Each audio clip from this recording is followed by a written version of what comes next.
Assalamu alaikum dear students, welcome back to Crack the Concept with Shahbaz physics 9 lecture number 8 जिसके अंदर आज हम discuss करने जा रहे हैं एरर्स, प्रिसिजन एंड एक्यूरेसी। इसमें हमारे पास जो लर्निंग आउटकम्स हैं वो क्या होंगी? Understand the concept of measurements error, explain the types of errors जैसे कि systematic and random, understand and distinguish between accuracy and precision, and in the last, identify how to minimize errors during experiments. So सबसे पहले अगर हम discuss कर लें what is meant by error. Every measurement involves some level of uncertainty called an error. Mean जब आप measurement लेंगे ज़रूरी नहीं है कि आप जो measurements ले रहे हैं बिल्कुल exact वही वाली वैल्यू आए. So this means no measurement is perfectly accurate. Error can occur. किस किस वजह से आपके जो है वो errors हो सकते हैं? Instrument की limitations की वजह से, ह्यूमंस मिस्टेक्स की वजह से, सपोज जो है वो प्रैक्टिस नहीं है ह्यूमन की मेजरमेंट्स लेने की, और समटाइम्स एनवायरनमेंट चेंज की वजह से भी जो है वो आपका एरर अकर हो सकता है. So there are two types of errors. The first one is a systematic error and the second one is a random error. इन दोनों को हम वन बाय वन डिस्कस करेंगे. सबसे पहले हम डिस्कस कर लेते हैं systematic error. What is meant by systematic error? Systematic errors occur in a predictable and consistent direction. मतलब हमें इसमें पता होता है कि हाँ इसके अंदर एरर जो है वो किस तरह का आ सकता है. जैसा कि प्रीवियस लेक्चर्स के अंदर हम वर्नियर कैलिपर और स्क्रू गेज में positive zero error and negative zero error discuss कर चुके हैं. That are types of systematic error. They can be positive और नेगेटिव. अच्छा, अब क्या वजह है, क्या सोर्सेज हैं सिस्टमैटिक एरर्स आने के?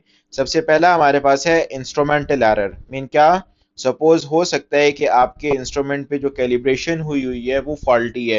अब कैलिब्रेशन का क्या मतलब है? जैसे अगर हम मीटर रूलर की बात करें तो उस पे जो डिविजन्स हैं वो इक्वली डिवाइडेड नहीं है, सपोज मिलीमीटर्स वाली, तो उसको हम लोग कहते हैं फॉल्टी कैलिब्रेशन. या हो सकता है कि आपके इंस्ट्रूमेंट के अंदर जीरो एरर मौजूद हो, चाहे वो पॉजिटिव है चाहे वो नेगेटिव है. तो इंस्ट्रूमेंटल एरर की वजह से जो एरर आता है that is known as systematic error. इसी तरह से आपका प्रोसीजरल एरर भी हो सकता है जिसको हम जो किस वजह से होता है? एनवायरमेंटल चेंजेस की वजह से. फॉर एग्जांपल टेम्परेचर चेंज हो गई है, या अगर आप कोई सपोज फिजिकल बैलेंस से मास मेजर कर रहे हैं तो एयर का प्रेशर डिफरेंट होने की वजह से आपका जो है वो एरर जो है वो आ सकता है. इस तरह से पर्सनल एरर भी हो सकता है. दैट इज ऑब्जर्वर बाइस और इम्प्रॉपर जो है वो टेक्निक्स अगर वो यूज कर रहा है तो उसकी वजह से भी जो है वो एरर आ सकता है. नेक्स्ट आपके पास है रैंडम एरर. अब रैंडम एरर आपके पास क्या होता है? This one is the unpredictable. और जो वेरिएशंस आती हैं वो प्रिडिक्टेबल नहीं होती हैं. समटाइम्स कुछ वैल्यू आ रही होती है, समटाइम्स कुछ वैल्यू आ रही होती है, तो उसका कोई एक फिक्स पैटर्न भी नहीं होता. अब ये किस वजह से होते हैं? They result from sudden changes in conditions और human reaction time during measurements. अब इसको हम मिनिमाइज कैसे कर सकते हैं? Taking repeated measurements. आप जैसे टाइम पीरियड फाइंड आउट कर रहे हैं तो आप उसका बजाय ऐसा कि एक ऑसिलेशन का जो है वो आप टाइम पीरियड फाइंड आउट करें, आप मल्टीपल सपोज 20 वाइब्रेशंस का फाइंड आउट कर लें, देन उसका एवरेज आउट फाइंड आउट करेंगे तो आपके पास क्या आ जाएगा? रैंडम एरर को हम मिनिमाइज कर सकते हैं. Ensuring stable conditions during experiments. Conditions वगैरह भी जो है वो चेंज नहीं होनी चाहिए. So in this way you can minimise the random error. जैसे यूजिंग सिंपल पेंडुलम में हम लोग जो है वो किस तरह से एरर को मिनिमाइज कर सकते हैं?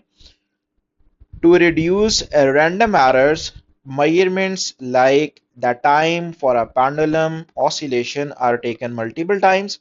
सपोज हम लोगों ने कहा कि जी हम टोटल टाइम फाइंड आउट कर लेते हैं 20 वाइब्रेशंस का, बजाय इसके कि हम एक ही ऑसिलेशन का टाइम फाइंड आउट करें. So one oscillation is a full oscillation. क्या होती है? फुल स्विंग होती है बैक और टुवर्ड्स, मतलब जहां से स्टार्टिंग हुई है और एंडिंग भी जो है वो वहीं पर हो और पूरे के पूरे पाथ्स को वो फॉलो करे, तो उसको हम ऑसिलेशन कहेंगे. अगर आपने टाइम पीरियड फाइंड आउट करना है, जैसे हमने कहा कि जी अगर टोटल टाइम आपके पास सपोज सपोज 18 सेकेंड्स आया है, तो जो टाइम पीरियड बन जाएगा वो आपके पास आ जाएगा, सपोज 18 सेकेंड्स आया तो 18 सेकेंड्स और डिवाइडेड बाय, चूंकि हमने 20 वाइब्रेशंस का किया, divided by 20। So in this way you can find the time period of one vibration. इससे क्या होगा कि आपके जो एरर्स की पॉसिबिलिटी है वो बहुत ज़्यादा मिनिमाइज हो जाएगी। So this minimises errors from human reaction time when starting और स्टॉपिंग स्टॉपवॉच। सपोज हो सकता है अगर आप जस्ट एक ऑसिलेशन का करें, तो जैसे ही आप स्टॉप वॉच को स्टार्ट करने लगे हैं तो थोड़ा आपने पहले कर दिया या थोड़ा लेट किया है, या स्टॉप करने में जो है वो आपने थोड़ा बहुत टाइम आगे पीछे कर दिया है। सो दैट्स वाई जब मल्टीपल ऑसिलेशंस का हम टाइम पीरियड फाइंड आउट करेंगे तो एरर्स जो है वो बहुत ज़्यादा मिनिमाइज हो जाएगा। Next very important short question, precision and accuracy. अगर हम इन दोनों की सबसे पहले डेफिनेशन देखें, प्रिसीजन क्या मतलब है?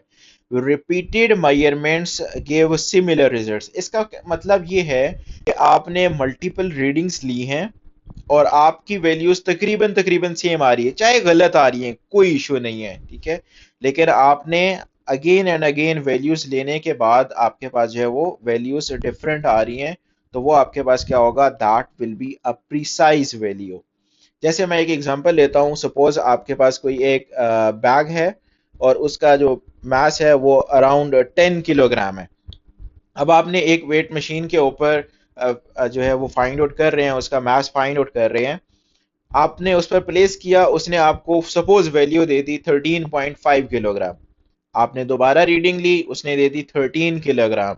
आपने दोबारा वैल्यू ली, उसने दे दी 13.7 किलोग्राम। अब यहाँ पर देखिए, अगरचे वो वैल्यू करेक्ट वैल्यू के करीब नहीं है, लेकिन अगेन एंड अगेन आपकी वैल्यूज जो है जब आप रिपीट कर रहे हैं तो आपको रिजल्ट्स तकरीबन सेम सेम मिल रहे हैं, एक जैसे मिल रहे हैं। तो उसको हम लोग कहेंगे प्रिसाइज, कहेंगे एक्यूरेट नहीं है, वो प्रिसाइज है। इस तरह एक्यूरेसी क्या होगी? Measured values is close to the actual value. जैसे आपने 10 किलोग्राम मास का जो है वो आप जो है वो मास मेजर कर रहे हैं, एक दफा उसने दे दिया आपको 9 किलोग्राम, एक दफा उसने आपको दे दिया 10.5 किलोग्राम, एक दफा उसने आपको दे दिया 10 किलोग्राम। तो अब करेक्ट वैल्यू के ये करीब करीब वैल्यूज हैं। So this one will be known as accuracy. अब यहाँ पर हम कुछ डिस्कस करते हैं। आपके पास है प्रिसाइज बट नॉट एक्यूरेट। इसका क्या मतलब है? कह रहे हैं कि same wrong values each time. इन आपने जैसे डॉट गेम होती है हमारे पास, आपने एक दफा वैल्यू जो है वो डॉट फेंका और वो उसको जो आपके पास जो एग्जैक्ट एक्यूरेट वैल्यू है वो ये होनी चाहिए, ठीक है, इसका सेंटर पॉइंट। लेकिन आपने एक दफा जो है वो डॉट फेंका, वो इधर जाके लगा, दूसरी दफा इधर, तीसरी दफा इधर। तो ये प्रिसाइज बट नॉट एक्यूरेट में जो आपके पास बनेगा वो कुछ ये वाला बनेगा कि आपके जो थ्रोस लग रहे हैं वो बिल्कुल सेंटर में जहां लगने चाहिए थे वहां नहीं लग रहे, लेकिन अगेन एंड अगेन जो है वो जो आपके पास जो है वो डॉट जाके थ्रो हो रहे हैं, वो एक दूसरे के करीब करीब आ रहे हैं। So this one will be known as, इसमें आपके पास जो प्रिसीजन है वो तो बहुत ज्यादा हाई है, लेकिन एक्यूरेसी जो है वो नहीं है, या लो एक्यूरेसी है। इसी तरह से अगर हम नेक्स्ट बात कर लें, एक्यूरेट बट नॉट प्रिसाइज। इसका क्या मतलब है कि वैल्यूज जो हैं वो close to the actual value तो हैं, लेकिन वो थोड़ी बहुत स्कैटर्ड वैल्यूज हैं। अब स्कैटर्ड वैल्यूज का क्या मतलब है? अगर आप इस पॉइंट की बात करें तो ये बेसिकली इस पॉइंट को इलेबोरेट कर रहा है कि इसमें जो आपका जो डॉट्स हैं वो सेंटर में जाके लगने चाहिए थे। अब यहाँ पर देखें, एक आपके पास जो है वो यहाँ पर जाके थ्रो हुआ है, इस तरह से एक यहाँ पर है, एक यहाँ पर है, एक यहाँ पर है। तो बिल्कुल जो एक्यूरेट वैल्यू होनी चाहिए थी उसके करीब करीब तो हैं, लेकिन वो आपस में करीब नहीं है। सो इसका मतलब ये हुआ कि यहाँ आपकी जो एक्यूरेसी है वो तो बहुत ज़्यादा हाई है, लेकिन प्रिसीजन जो है वो बहुत ही लो है। इसी तरह से थर्ड एंड लास्ट की अगर हम बात करें, एक्यूरेट एंड प्रिसाइज, इसका मतलब ये हुआ कि कंसिस्टेंट एंड करेक्ट वैल्यूज। अगर हम इस पॉइंट की बात करें तो ये पॉइंट बेसिकली आपका ये वाला है। इसमें क्या है? प्रिसीजन भी बहुत ज्यादा हाई है, एक्यूरेसी भी हाई है, कि बिन जो डॉट्स लगने चाहिए थे वो एक दूसरे के करीब करीब भी हैं, और वो करेक्ट वैल्यू के जो है वो उसके करीब भी हैं। तो इसका मतलब इसमें आपके पास जो है वो प्रिसीजन भी हाई है और एक्यूरेसी भी हाई है। फोर्थ वाला देख लें, जिसमें ना तो आपके पास प्रिसाइजनेस है और ना ही एक्यूरेसी है। मीन ना तो डॉट्स एक दूसरे के करीब करीब है, स्कैटर्ड है एक तो वो, और दूसरा वो करेक्ट वैल्यू के करीब भी नहीं है। सो ये आपका बोर्ड के लिहाज से बहुत ही इंपॉर्टेंट शॉर्ट क्वेश्चन है। तो नेक्स्ट अगर हम आज के लेक्चर से रिलेटेड शॉर्ट क्वेश्चंस की बात करें तो आपके पास फर्स्ट पे आता है what is an error in measurement. So an error is the uncertainty or difference between the measured and true value. It shows that every measurement is an approximation, not exact. तो इस तरह से आपके पास जो है वो किसी भी measurement के अंदर error मौजूद होता है। The next one, what are systematic errors and how they can be minimized? These are consistent and repeatable errors that occur due to faulty instruments, incorrect procedures और ऑब्जर्वर मिस्टेक्स। और इसी तरह से हम इसको मिनिमाइज कर सकते हैं। They can be minimise by the repeated values. आप जो है वो अगेन एंड अगेन वैल्यूज लें और उसका एवरेज आउट लें तो आपके पास ये एरर कम हो सकता है। और नेक्स्ट क्वेश्चन की बात करें, what are random errors, how they can be minimise. So these errors are irregular and unpredictable. They are caused by fluctuations in conditions or human limitations. Suppose जो जिस भी टेक्निक से वो अप्लाई कर रहे हैं वो टेक्निक वो वाली बेसिकली नहीं है। So they can be minimise by repeating experiments and taking average. इसी तरह से जो आपके पास इंस्ट्रूमेंटल था उसमें हम जीरो करेक्शन वगैरह करके उसको मिनिमाइज कर सकते हैं। differentiate between precision and accuracy, that is the most important short question. कम अज कम आपने तीन डिफरेंस जो है वो इसमें देने हैं। precision refers to how consistent or repeatable measurements when repeated under the same conditions। मतलब अगेन एंड अगेन आप वैल्यू ले रहे हैं और दोबारा से आपको वही वाली मिल रही है। एक्यूरेसी के वो करेक्ट वैल्यू के कितने ज्यादा करीब है। प्रिसिशन की अगर हम बात करें, अ measurement can be precise without being accurate. जरूरी नहीं है कि वो एक्यूरेट हो, बस वो एक दूसरे के करीब आ रही है तो इसका मतलब वो प्रिसाइज है। A measurement is accurate if it matches the true value. Precision is related to random error, और आपके पास जो एक्यूरेसी है that is related to systematic error. तो ये हमारे आज के लेक्चर से रिलेटेड शॉर्ट क्वेश्चंस थे।